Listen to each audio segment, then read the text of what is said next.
Hey everybody, it's Gypsy and Draco.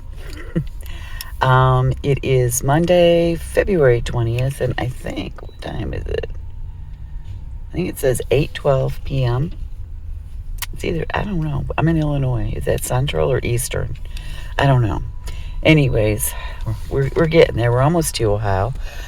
I'm worried about what's going to happen when I get there and where my cats are going to go. Because everything's still up in the air. Ma, what's your zip code? Hold on a second. What? Sorry about that. My son needed some information from me. So anyways, we're thinking that maybe I'll go to the emergency room, explain to them what happened in New Mexico, and that things are not improving. The pain is worse, etc. I'm tired of taking pain pills. I gotta tell you guys, I really am. And I'm exhausted and I hurt. And see, if they can get me into this, skilled nursing facility that I want to get into, because what I really want is I want them to show me how to work on my knee so I can bend it. And then I think I have 9.5 weeks until I can start putting weight on my leg. And I'm going to need an orthopedic doctor in Ohio. I don't know how long I'm staying in Ohio, if I'm staying. I don't know what I'm doing. So, but I need some medical care. So I have to figure this out. This is not easy. I mean, they really, once they get your money, it's like, then they don't care about you. And it's like, I want to continue with the rehab, the physical therapy. I feel it's very much needed.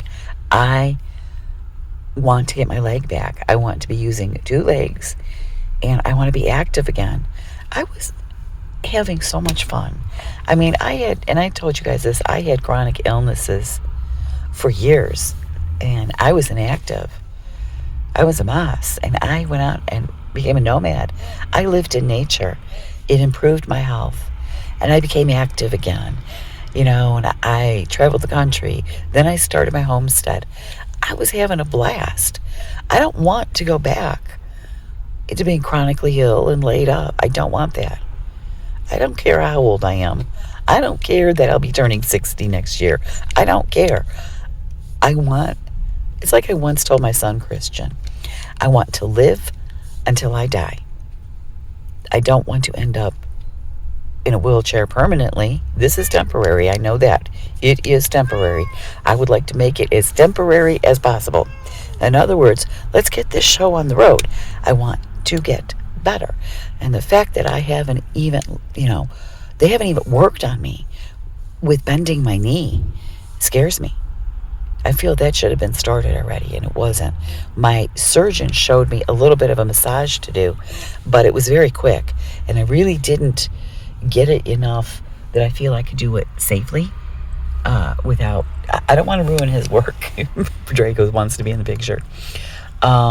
But I want to get that going.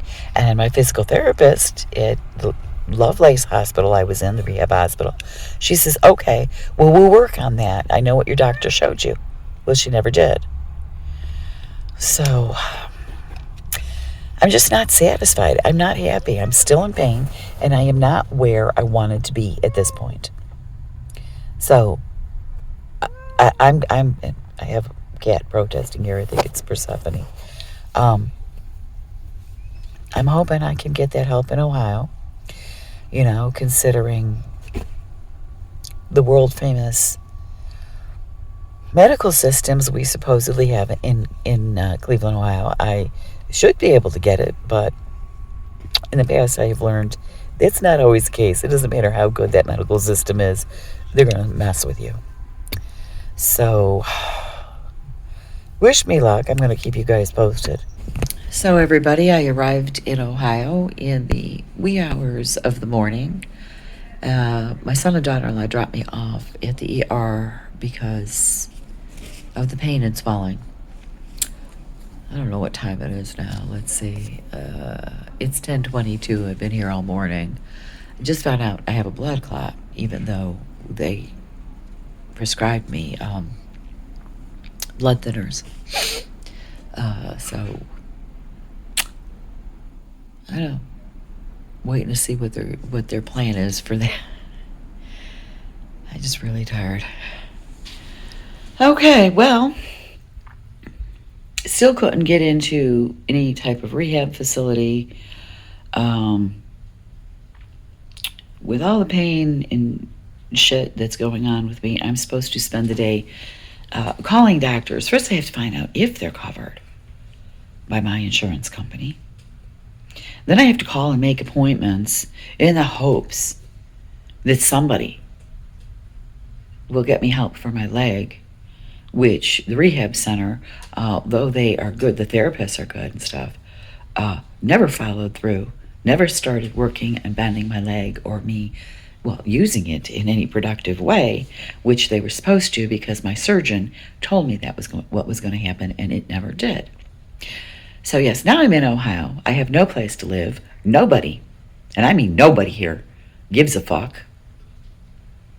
I don't care who gets mad about me saying that. Okay? Everybody here, and me and my son and daughter-in-law are stuck. The reason I came here is because I have people here. Well, I guess I don't.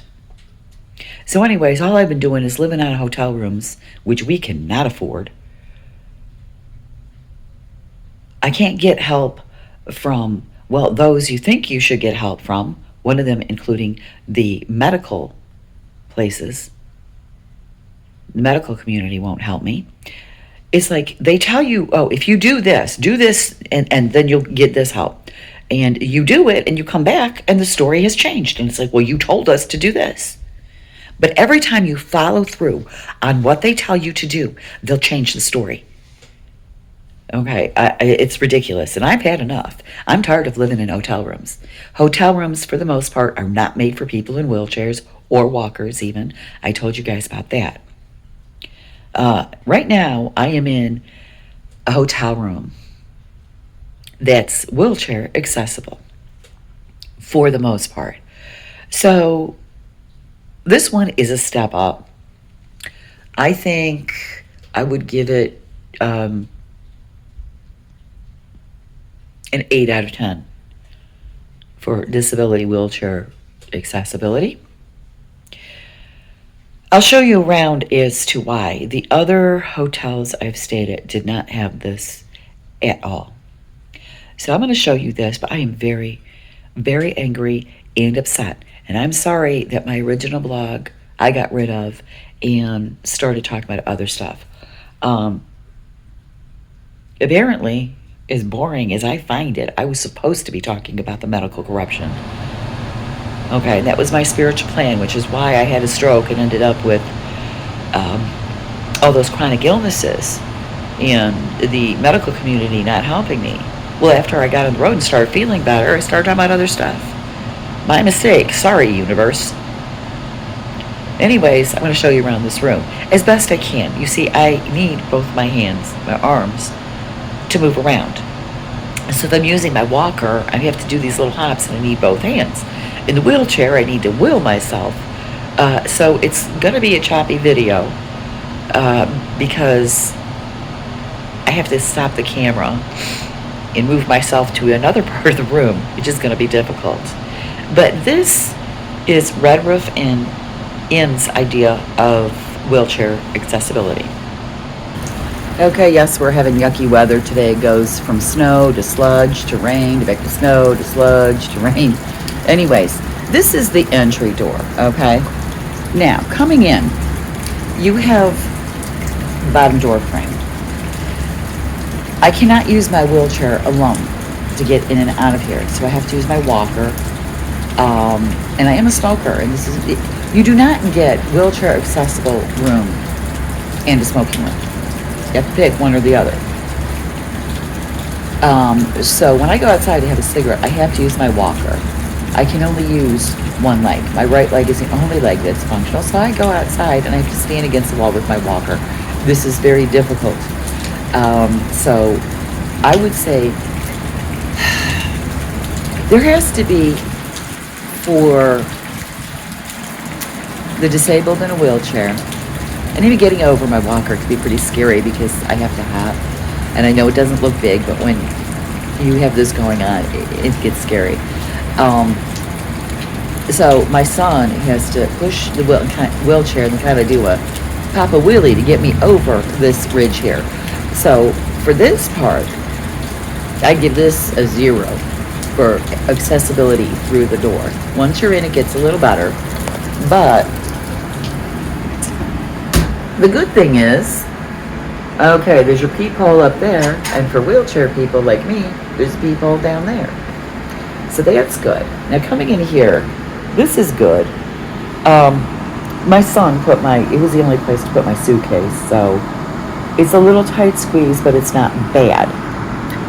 Getting my wheelchair through here for the bed was difficult because when you turn the corner, you've got a microwave and a desk.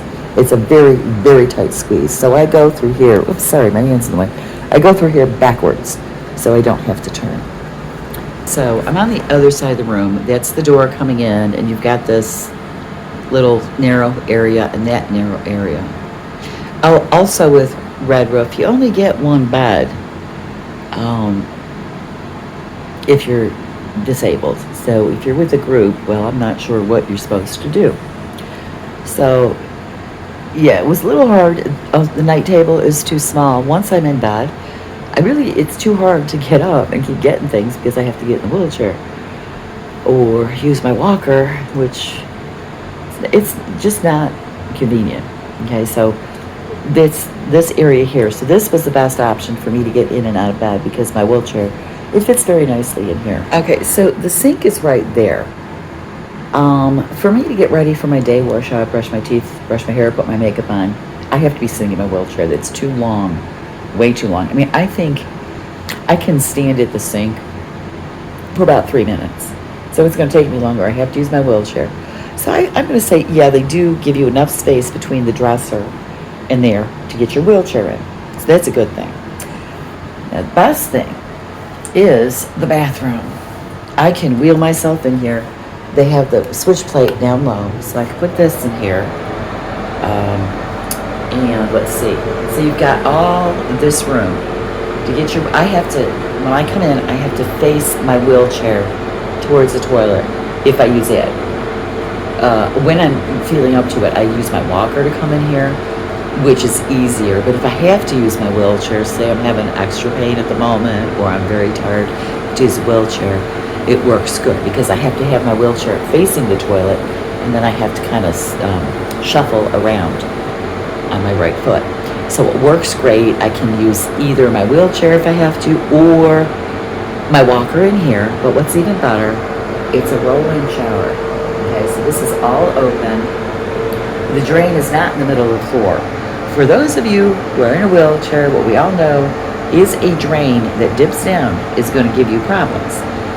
Any dip in the floor, you go over it, you're going to be spinning one of your wheels. Whatever wheel went over it, you're just going to be spinning, and you're going to be stuck until someone helps you. So you never want a wheelchair or a drain or any kind of dip in the middle of the floor where you might be wheeling through. So anyways, that's the shower. They have all kinds of great, there's even a bar on the other side of the toilet. You can't see it. It's wonderful. The more safety bars, the better. And they give you a shower chair. So this is the first place I can actually take a shower. I have promised my son and daughter-in-law that I would not go take a shower without them being in the other room. So I'm waiting for them to get back so that I can take a shower. Every place we've been so far over the last few days, I could not take a shower because they were not wheelchair accessible. But here, I could take a shower. Here's my finger now. Nice and open. They provide that shower chair. It's wonderful. I mean, this bathroom is so open. This I would definitely, Red Roof gets a definite 10 for this bathroom for wheelchair accessibility. It's amazing. I love it. I mean, it's plain. It's not fancy. But I don't care about fancy. We're looking pretty under these circumstances. I want to be able to access the toilet and the shower and the sink. I'm good. That's what's most important. Anyways, I would say in total, I'd give Red Roof a 7 for wheelchair accessibility. Okay, everybody, so I'm going to end this video here. I'm not even sure what the hell I was going with it. My life is in chaos right now. Can't figure out what's going on. No one will help me. I don't know how long it's even going to be until I could walk fully, normally. I know it's going to be a very long time. And nobody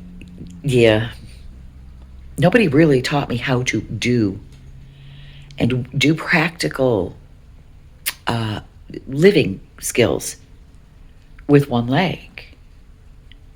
I got booted out so fast it would make your head spin. Now this is due to the insurance.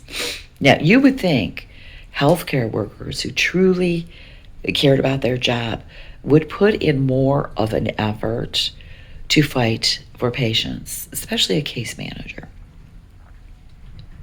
But they don't. Like I said, they will give you advice and you go and do that. And you come back and all of a sudden it's something else.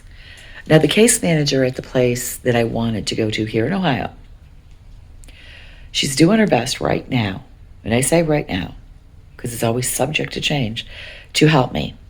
She told me to keep her updated on what is going on with my progress with this because she wants to help me as much as she can. I need more I need occupational therapy now.